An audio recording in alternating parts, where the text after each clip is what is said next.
Hello. In this video, we're going to look at some more curve sketching. This is part 2, and we're going to look at how the second derivative affects the shape of the graph. So the first derivative, just to recall, if the first derivative is positive, it means the graph is increasing. If it's negative, it means the graph is decreasing. Well, what about the second derivative? And to get there, we need a new term. We're going to look at a definition called concave up. Now, concave up means something, and first, before we look at the definition, I'll draw you the graph of what a concave up shape looks like. So if you imagine your classic parabola, something like this shape is concave up. Now, for a little mnemonic to remember, concave up, it looks like a cup. Anytime you see concave up, it looks like a cup, or if you see a cup, that shape is concave up. The definition is if a graph of the function lies above all of its tangent lines on an interval I, then f of x is concave up on the interval I. So what that would mean is if I was to draw, let's say, a tangent line maybe here, or a tangent line here, notice wherever I draw that tangent line, the graph is always above the tangent lines. You could even imagine one over here, the graph is always going to be above the tangent line. So when it looks like that, when it's always above its tangent lines, well, it's said to be concave up. Now the opposite would be the graph always being below the tangent lines. Well, what would that look like? Definition 2, if a graph was always below its tangent lines, it would look like this. Because you'd have a tangent line here, or a tangent line maybe here. And wherever you have those tangent lines, the graph here is always going to be below the tangent line. So we call this concave down. And to remember it, concave down like a frown. Helps you to remember it. And so the definition is if the graph of the function lies below all of its tangent lines on an interval I, then f of x is concave down on the interval I. Now we need to find a way to relate this to the second derivative. And we'll look at the theorem here. So the theorem, which we're not going to prove, says, and here's part 1, if the second derivative is positive for all x in an interval I, then f of x is concave up on the interval I. Well, that seems easy enough to remember. Also, if the second derivative, part 2, is less than 0, then the function is concave down on the interval I. Now, I'll try to explain what this looks like, because it's a little tricky to understand. So, the second derivative means the derivative of the derivative. So, if the second derivative is positive, you could imagine using our previous knowledge on the derivative. Because if the second derivative is positive, that means the derivative must be increasing. Remember, whenever you do a derivative and you get a positive number, if the derivative is positive, it's increasing. So if f prime was greater than 0, the original function is increasing. In this case, f prime prime, the derivative of the derivative is positive, which makes the derivative increasing. So imagine drawing increasing derivatives. Well, we'd have, let's say, maybe a slope here, and then we have to have a bit of a bigger slope, so maybe 0, and then a bigger slope, and bigger slope, and bigger slope. Right? You're going to have slopes that are increasing. The derivative has to get bigger and bigger and bigger because it's increasing. And if these are all tangent lines, well, the graph has to nicely follow all of those tangent lines. And of course, we have a concave up shape. So the same idea is true for the second derivative being less than 0. If it's less than 0, then we know the derivative itself is decreasing, which if you draw a set of decreasing derivatives, so maybe you've got a slope of 3, and then 2, and then maybe 1, and 0, and then negative slopes. Well, when you go to connect a graph that is tangent to all of those tangent lines, you end up with a concave down shape.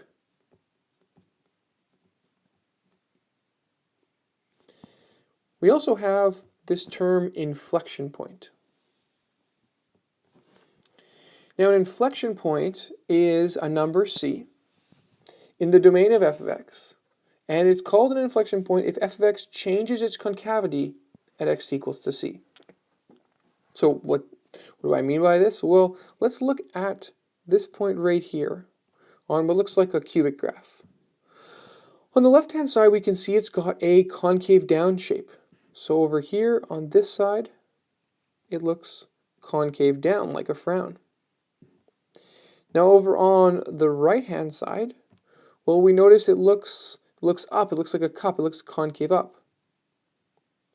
And so right here at this point, right in the middle, the graph changes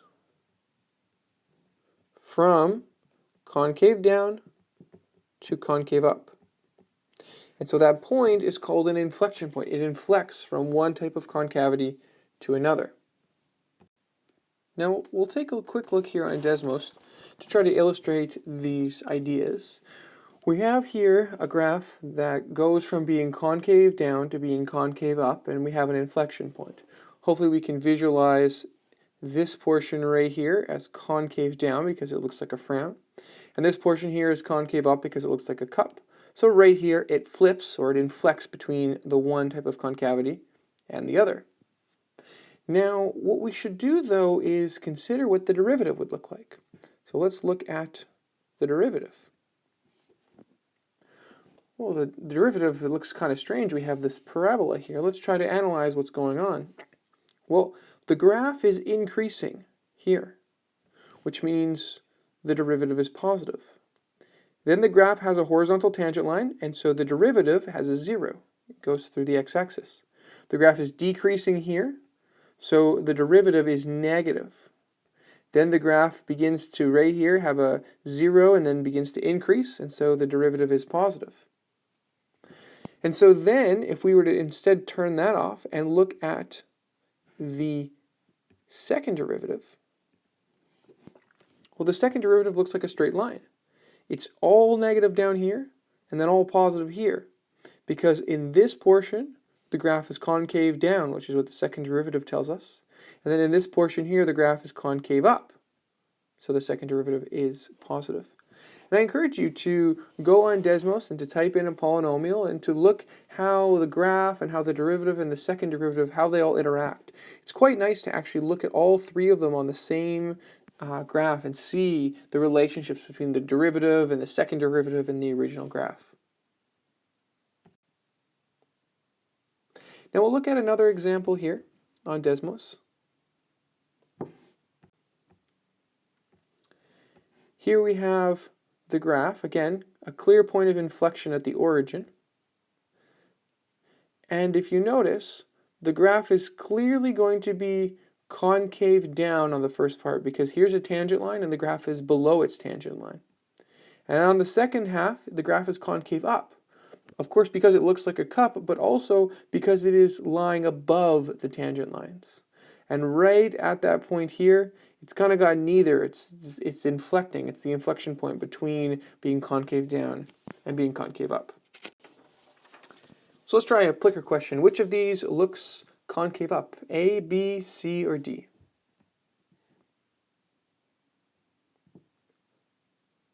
All right, so the answer is B. B is concave up. A, C, and D are all versions of being concave down. So let's try an example with some algebra. Here's our function x to the 4 plus 2x cubed minus 1. We're going to find the intervals of increasing, decreasing, the relative max and min, the concave up, concave down, inflection point, and then ultimately we're going to sketch the graph. So we're going to try to use all the information we have available to make a nice, beautiful sketch of this graph. So let's go ahead and find the first derivative here. We'll get 4x cubed plus 6x squared. So we can factor that as 2x squared, 2x plus 3. So I'm going to draw the sign diagram for f prime right away. We've got a 0 at 0, that's even. Got another 0 over at negative 3 over 2. So pick a number bigger than 0, say 10, so positive, positive, negative. So we know the graph is decreasing, increasing, increasing. So this point right over here is going to be a relative minimum. We'll worry about finding the y value later. Now let's find that second derivative. I usually use the original version, not the factored form, because I don't want to have to deal with the product rule. So 12x squared plus 12x. Factor it up with a 12x, giving you x plus 1.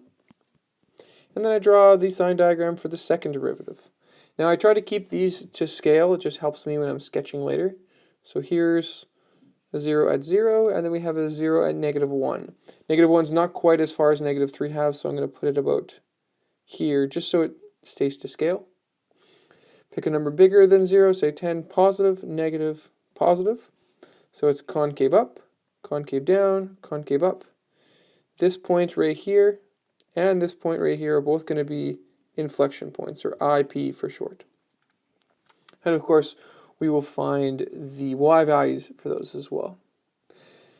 So let's start to answer some of the questions. We need to find the intervals of increasing, decreasing. Well, that's given from the derivative there, so we could write that down. Where are we increasing?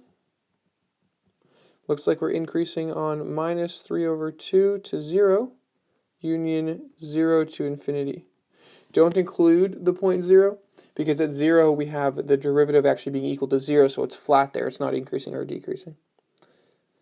Decreasing on negative 3 over 2. Oh, sorry, negative infinity to negative 3 over 2.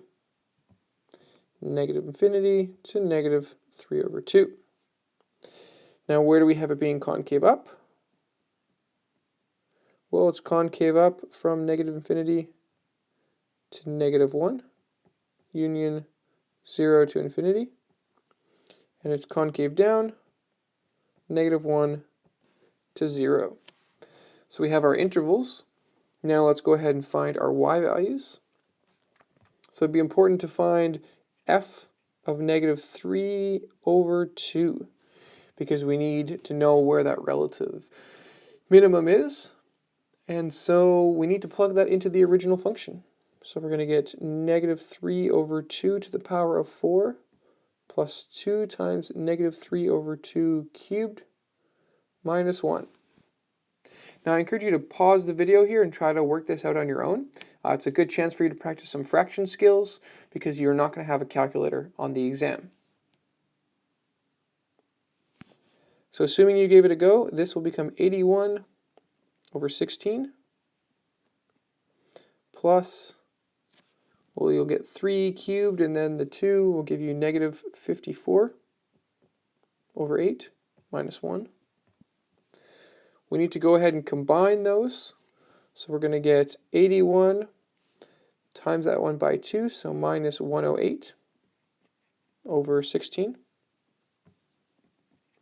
minus 1. And that's going to be negative 27 over 16 minus 1, which will work out, because again, you can make this times 16 times 16. That's going to work out to equal negative 43 over 16, which is hopefully what you got when you did it. Now let's find the other points. Thankfully, they're not as difficult. We should find the inflection point, so f of negative 1. That's going to be 1 minus 2 minus 1, which will be negative 2. And f of 0 is simply negative 1. Now we're going to collect all that information and use it to sketch the graph. So let's make sure we have enough room here. All right, so we're going to start with our xy axis, or in this case, x and fx. Make sure you put arrows on everything. Next up, we're going to label any key points we have. So the nice values, I'll throw those on right away. We know f of 0 is negative 1. So I can put that right here. We can label the point if we want 0, negative 1. This is an inflection point. We also have another inflection point at negative 1, negative 2. So I'll put that over here. Negative 1, negative 2. You can label the axis, or you can just label the points. I sometimes find it easier to label the points. We have a relative min over at negative 3 over 2. So that's going to be further to the left, and negative 43 over 16. Well, that's also going to be less than negative 2, because if you think about it, 16 times 2 will be 32. So 43 is definitely more negative. Negative 43 will be more negative than negative 2. It'll be almost closer to negative 3. So over here we'll put our point. Negative 3 over 2. Negative 43 over 16. Again, the important part about graphing these is not that you're exactly perfectly where the point should be in terms of a grid, but just that they're in the proper positions or relative to one another. So those are our 3 points. Now we know the graph is supposed to be, again according to our sign diagram, supposed to be decreasing, then increasing, flatten out for a tangent, and then increase again. So the rough shape looks like that. We know it's supposed to be concave up and then concave down and concave up, so make sure we draw our concavity right, and then connect the dots with a nice smooth graph. So here we go. So the graph is going to start decreasing, concave up, and go through that little minimum. So we have a nice shape like that. Now when we get to this inflection point, it's supposed to flip around. Instead of being concave up, it's going to switch over to concave down. So something like this.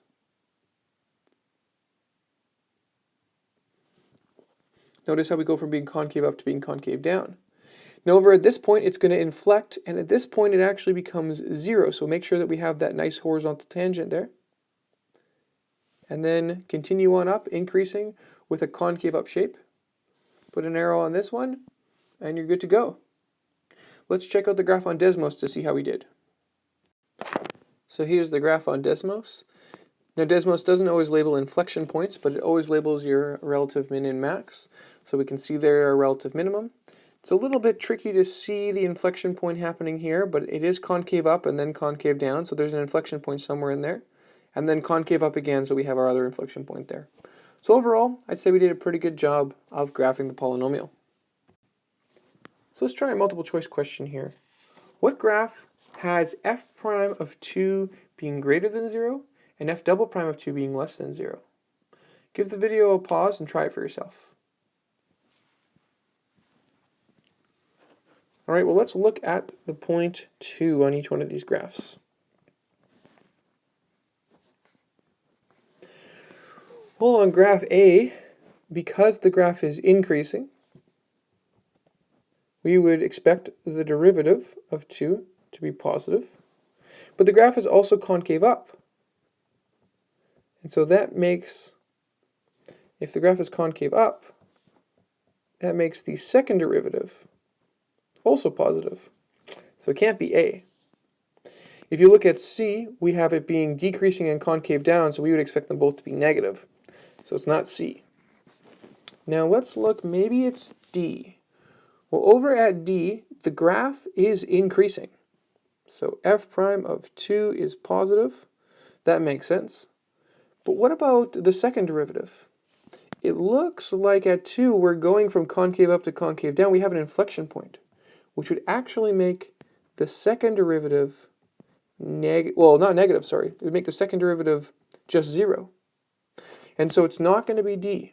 In fact, it's going to be B. The graph here is increasing, which matches with the first derivative, and concave down, which matches with the second derivative. Given the graph of f of x, what can be said about f prime and f double prime? So give it a pause and try to figure out which one is correct. Alright, so hopefully you've given it a try. The correct answer for this would be C, because the graph is decreasing, clearly, and it has a concave up shape. So the fact that it is decreasing means the first derivative is going to be negative, but the fact that it is still concave up makes the second derivative positive. Now there's something called the second derivative test. And this is useful for finding local maximums and minimums. It doesn't come up too often, and so it's not as important as the first derivative test. But every once in a while, this is a technique that can be useful. So let's say we have a function here, and we know there's a little technicality. We have to suppose that f double prime is continuous near C. But assuming that technicality is true, if f prime of C is equal to 0, and f double prime of C is greater than 0, then we can say f has a local minimum. And if f prime of c is equal to 0 and f double prime is less than 0, then f has a local maximum. Well, how could this be true? So let's say the derivative is 0. That means we have a horizontal tangent line. And let's say the second derivative is positive. That means we have a concave up type shape. So draw something concave up. What type of minimum or maximum? What type of extrema is this? Of course, this is a relative min. Same thing for part 2. We have a derivative of 0, and it is concave down. So draw a concave down shape. What do you have? Of course, you have a relative maximum. So the theorem is pretty obvious, and we're not going to spend any time proving it. It's a second derivative test, but it is useful every once in a while, and so I'll show you an example here we could use it on. Let's say f of x is x to the 4 minus 4x cubed. We're going to investigate x equals to 3. So we'll find the first derivative as 4x cubed minus 12x squared. Then we can plug in the number 3. So 4 times 3 cubed minus 12 times 3 squared. So that'll be 4 times 27 minus 12 times 9. Well, if you work out both of those numbers, you're just going to get, technically, 4 times 27. You could compensate the 12 to make it just a 4, and add that extra 3 to the 9 to make it 27. Little fancy multiplication there. So you don't actually have to figure out 4 times 27. You just know you have 4 times 27 minus 4 times 27, which is 0. Alright, back to the second derivative. We'll get 12x squared minus 24x. And so the second derivative evaluated at 3 will be 12 times 9 minus 24 times 3. Well, in this case, we actually have to figure it out. 12 times 9 will be 108. 24 times 3 will be 72. So we get 36, which is a positive number. So this tells us that the derivative, second derivative at 3 is positive. So the graph here must be concave up. And since the first derivative is 0, we have some type of maximum or minimum, it looks like. And in particular, we have a relative minimum. So we could just say, based on this information and this information, x equals to 3 is a relative minimum. Technically, it's by the second derivative test.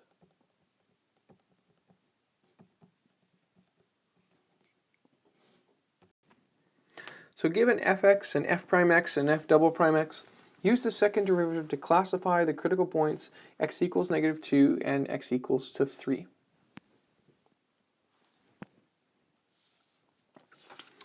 Alright, so if you plug in those values here, let's plug in f double prime of negative 2.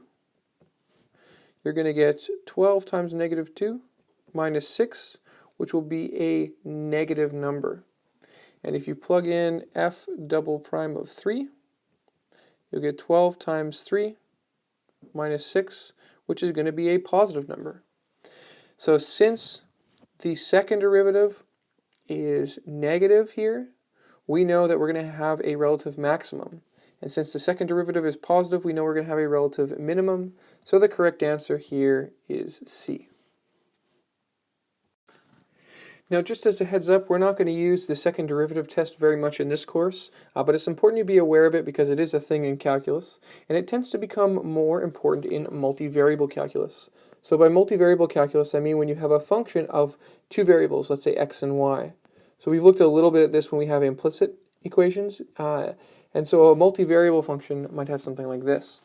And the second derivative test becomes really useful because graphing multivariable functions and trying to do sign diagrams for multivariable functions can become very difficult. But the second derivative test can be really helpful into determining whether or not you have a minimum or maximum. A second or a function of two variables looks like a surface in 3 dimensions. So you could imagine, do you have something that looks like, the bottom of a bowl? Right? Are you down here in the bottom of a bowl? Or are you maybe on the top of a baseball hat? Right, so here's going to be my really poorly drawn baseball hat. Here you got the cap coming off. And are you going to be the top here? Are you the bottom of the cereal bowl? Are you the top of the baseball hat? It's hard to say maybe where you are from a picture, but the second derivative test will be really useful. And in particular, it's really useful for one weird type of shape. If you've ever eaten a Pringles chip, you're going to see what the problem is. If you look at one portion of the Pringles chip from maybe this section straight on, it looks like we have a relative minimum on the Pringles chip. But if you look from the other direction, almost like a cross-section along the long way, it looks like we have a relative maximum. It looks like the top of a hill. And so a Pringles chip is actually neither a maximum or a minimum. The point right at the very center of the Pringles chip is not max or min. It's not a relative maximum or a minimum. It's actually called a saddle point because it looks like a horse's saddle. And saddle points are very tricky. They can cause you a lot of issues in multivariable calculus. And we tend to use the second derivative test to help figure out what type of situation we're encountering. So again, this is a very important concept in future calculus courses, but for our course, we're going to stick with mostly using the first derivative test and using our good friend, the sign diagram. So for homework, you can take a look at page 301, 9 through 13, 24, 25, 37 to 43, 66, and 67. Until next time, thanks for watching.